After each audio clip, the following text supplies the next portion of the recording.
Thursday. The Louisiana SPCA says its phones are ringing off the hook with people reporting pets left out in the cold. Yeah, officers have even had to seize some animals from their owners and charge them with animal cruelty. Kimberly Kurth has the story.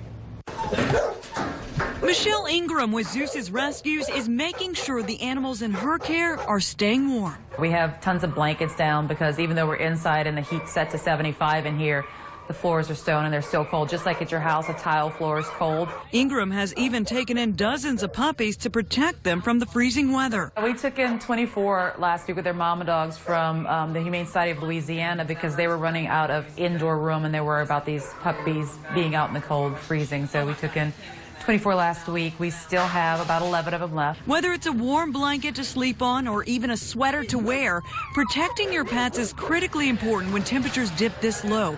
The Louisiana SPCA says it's illegal to leave them outside when the National Weather Service issues a freeze advisory. That is kind of the point where our officers start treating all of these calls as an emergency calls. Pets cannot be left outside when weathers get to this temperature. So it's not just overnight, it's just not in the evenings when you're home from work, it's all day. As long as the weather advisory is in effect, all pets have got to be brought inside. If you don't do that, officers can seize all of your pets and charge you with the felony offense of cruelty.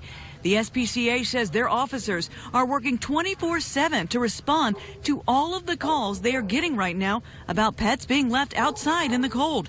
They even had to seize a handful of animals. Animals that have been left outside, they had no shelter, they were chained up, they didn't have access to food. If they had water, the water was frozen. Both the Louisiana SPCA and Zeus's Rescues say a good rule of thumb to remember is if it's too cold for you, it's too cold for your pets.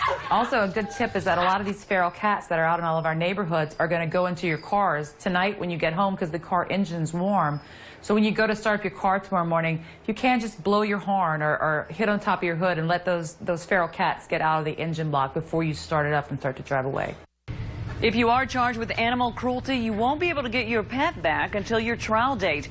The Louisiana SPCA urges you to call them if you do spot a pet outside. Even if they're close, leave a detailed message. The information you report is kept confidential. Lee.